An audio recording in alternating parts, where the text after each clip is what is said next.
Chapter 1. Laying Plans. Sun Tzu said, "The art of war is of vital importance to the state.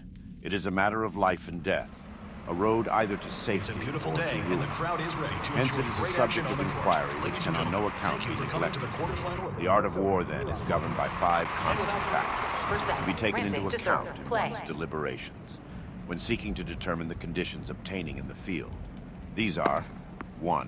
The moral law. 2. Heaven. 3. Earth. 4. The commander. 5. Method and discipline. The moral law causes the people to be in complete accord with their ruler, so that they will follow him regardless of their lives, undismayed by any danger. Heaven signifies night and day, cold and heat, times and seasons. Earth comprises distances, great and small, danger and security, open ground and narrow passes, chances of life and death. The commander stands for the virtues of wisdom, sincerity, benevolence, courage, and strictness.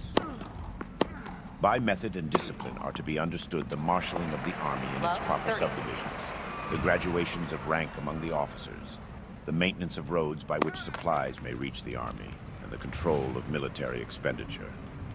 These 5 heads should be familiar to every general.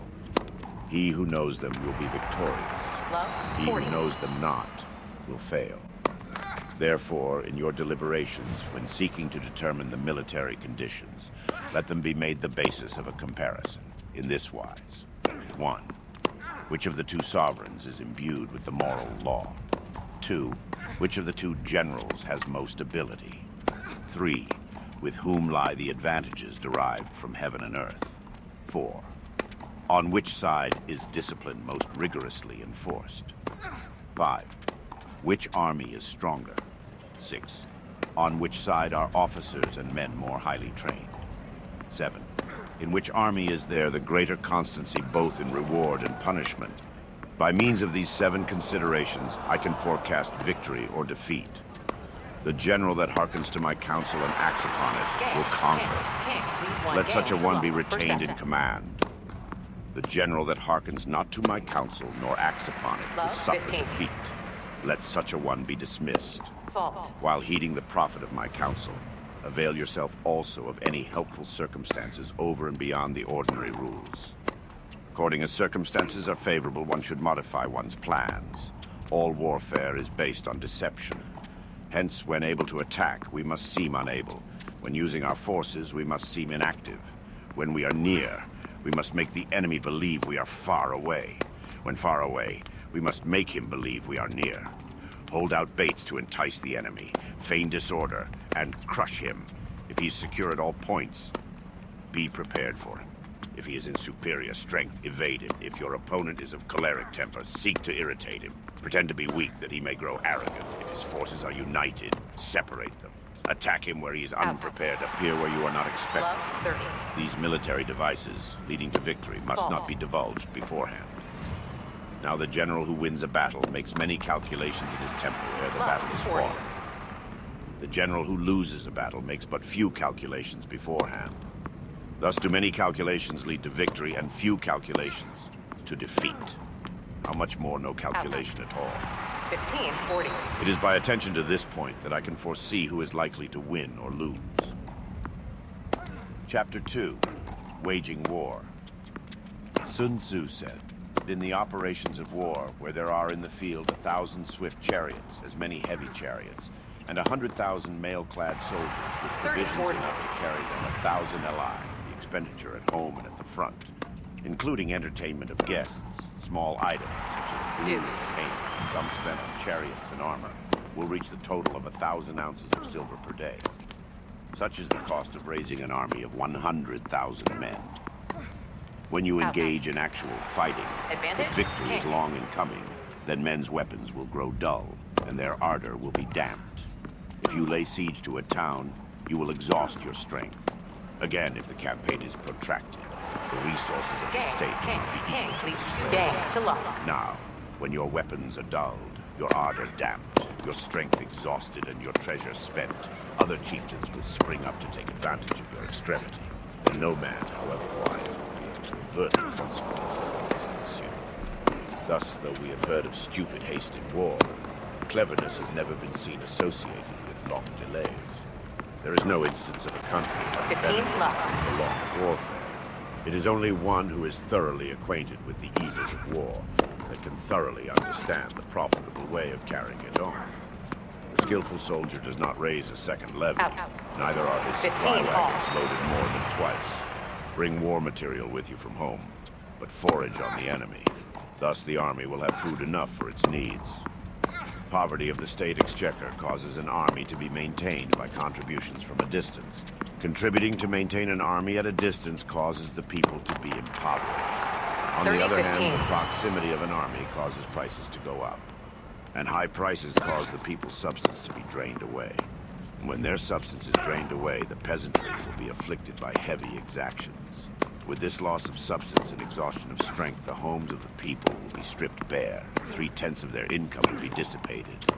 While government expenses for broken chariots, worn-out horses, breastplates and helmets, bows and arrows, spears, 40-15. shields, protective mantles, draft oxen, and heavy wagons will amount to 4/10 of its total revenue.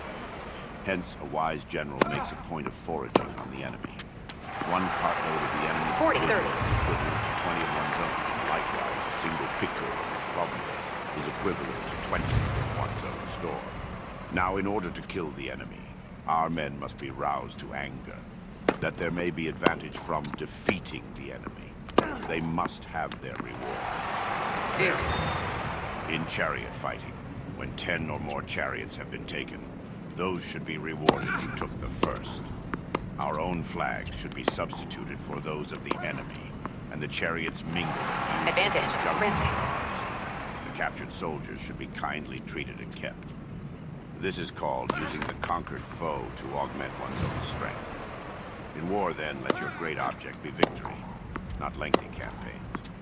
Thus, it may be known that the leader of armies is the arbiter of the people's fate. The man Game. Rinsing. King leads 2 games to 1. or in peril. Chapter 3. Attack by Stratagem. Sun Tzu said, "In the practical art of war, the best thing of all is to take the enemy's 15 country left. whole and intact. To shatter and destroy it is not so good. So too it is better to recapture an army entire than to destroy it. To capture a regiment, a detachment, or a company entire than to destroy them. Hence to fight and conquer 15 in all. all your battles is not supreme excellence. Supreme excellence consists in breaking the enemy's resistance without fighting. Thus, the highest form of generalship is to balk the enemy's plans. The next best is to prevent the junction 30-15. of his forces. The next in order is to attack the enemy's army in the field. And the worst policy of all is to besiege walled cities. The rule is 40-15. not to besiege walled cities if it can Fault. possibly be avoided. The preparation of mantlets, movable shelters, and various implements of war will take up 3 whole months, and the piling up of mounds over against the walls will take 3 months more. The general, Out. unable to control his irritation, 40-30. will launch his men to the assault like swarming ants, with the result that 1/3 of his men are slain, while the town still remains untaken. Such Deuce. are the disastrous effects of a siege. Therefore, the skillful leader subdues the enemy's troops without any fighting. He captures their cities without laying siege to them. Advantage. He Rinsing. overthrows their kingdom without lengthy operations in the field. With his forces intact, he will dispute the mastery of the empire, and thus, without losing a man, his Game. triumph. Rinsing. 2 games all. This is the method of attacking by stratagem. It is the rule in war if our forces attend to the enemy's want to surround him. If 5 to 1, to attack him. If twice as numerous, to divide our army into 2. If equally matched, Love, to 15. battle. If slightly inferior in numbers, we can avoid the enemy. If quite unequal in every way, we can flee from him. Hence, though an obstinate fight may be made by a small force, in the end it must be captured by the larger force. Now the general is the 15 bulwark all. of the state. If the bulwark is complete at all points, the state will be strong. If the bulwark is defective, the state will be weak. There are 3 ways in which a ruler can bring misfortune upon his army. 1. By commanding the army to advance 30-15. or retreat, being ignorant of the fact that it cannot obey. This is called hobbling the army. 2. by attempting to govern an army in the same way as he administers a kingdom, being ignorant of the conditions which obtain in an army. This causes restlessness in the soldier's mind. 40-15. By employing the officers of his army without discrimination, through ignorance of the military principle of adaptation to circumstances. This shakes the confidence of the soldiers. But when the army is restless and distrustful, trouble is sure to come from the other feudal princes. Game, This is simply Rinsing. bringing Rinsing anarchy leads to the 3 army, games to bringing 2. victory away. Thus we may know that there are 5 essentials for victory. 1. He will win who knows when to fight and when not to fight. 2. He will win who knows how to handle both superior and inferior forces. Love, 15. 3. He will win whose army is animated by the same spirit throughout all its ranks. 4. He will win who prepared himself, waits to take the enemy unprepared. Love, 30. 5. He will win who has military capacity and is not interfered with by the sovereign. Hence the saying, Love, 40. if you know the enemy and know yourself, you need not fear the result of 100 battles. If you know yourself but not the enemy, for every victory gained, you will also suffer a defeat. If you know neither the enemy nor yourself, you will succumb in every battle. Chapter 4. 15-40. Sun Tzu said, the good fighters of old first put themselves beyond the possibility of defeat, and then waited for an opportunity of defeating the enemy. To secure ourselves against defeat. Game, first set, Rinsing, 4-2. Rinsing leads 1 set to love. Time. Thus, the good fighter is able Second to set. secure himself against defeat, but cannot make certain of defeating the enemy. Hence the saying, one may know how to conquer without being able to do it. Security against defeat implies defensive tactics. Ability to defeat the enemy means taking the offensive. Standing on the defensive indicates insufficient strength, attacking, a superabundance of strength. The general who is skilled in Love, defense 15. hides in the most secret recesses of the earth. He who is skilled in attack flashes forth from the topmost heights of heaven. Thus, on the one hand, we have ability to protect ourselves. On the other, a victory that is complete. To see victory only when it is within the Love, ken of 30. the common herd is not the acme of excellence. Neither is it the acme of excellence if you fight and conquer and the whole empire says, well done. To lift an autumn hair is no sign of great strength. Love, To see 40. the sun and moon is no sign of sharp sight. To hear the noise of thunder is no sign of a quick ear.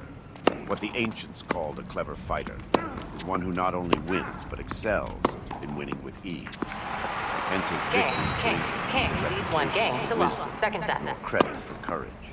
He wins his battles by making no mistakes. Making no 15 mistakes love. is what establishes the certainty of victory. For it means conquering an 30 enemy love. is already defeated.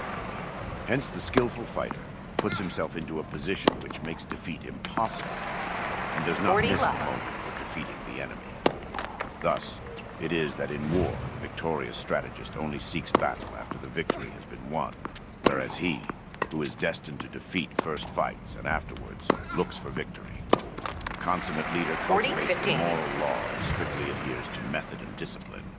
Thus, it is in his power to control success. In respect of military method, we have firstly, measurement, secondly, estimation of quantity, 40, thirdly, 30. calculation, fourthly, balancing of chances, fifthly, victory. Measurement owes its existence to earth, estimation of quantity to measurement, calculation to estimation of quantity, Game, King. Balancing King of leads chances. 2 games to love. and victory to balancing of chances. A victorious army, opposed to a routed one, is as a pound's weight placed in the scale against a single grain.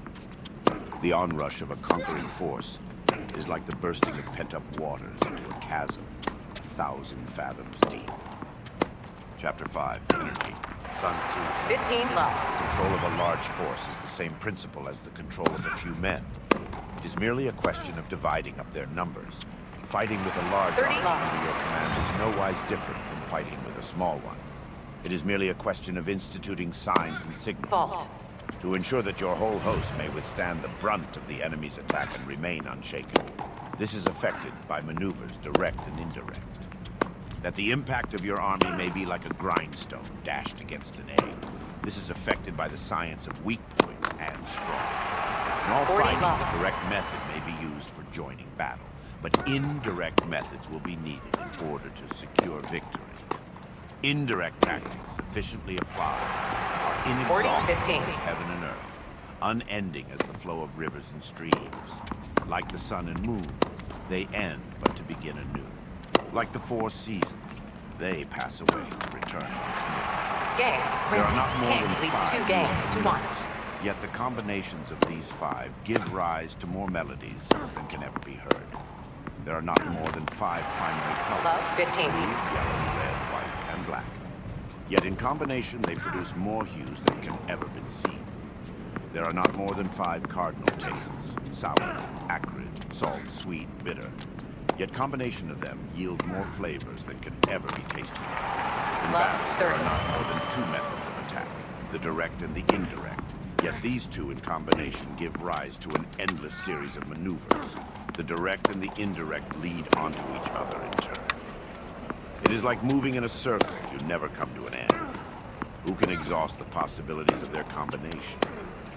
The onset of troops is like the rush of a torrent, which will even roll stones along in its course. The quality of decision is like the well-timed swoop of a falcon, which enables it to strike and destroy its victim. Therefore, the good fighter will be terrible in his onset and prompt in his decision. Energy may be likened to the bending of a crossbow. Decision to the releasing of a trigger. Amid the turmoil and tumult of battle, there may be seeming disorder, 15, yet 30. no real disorder at all. Amid confusion and chaos, your array may be without head or tail, yet it will be proof against defeat. 15, 40. Amid the turmoil and tumult of battle, there may be seeming disorder and yet no real disorder at all. Amid confusion and chaos, your array may be without head or tail, yet it will be proof against defeat. Hiding order beneath the cloak of disorder is simply a question of subdivision.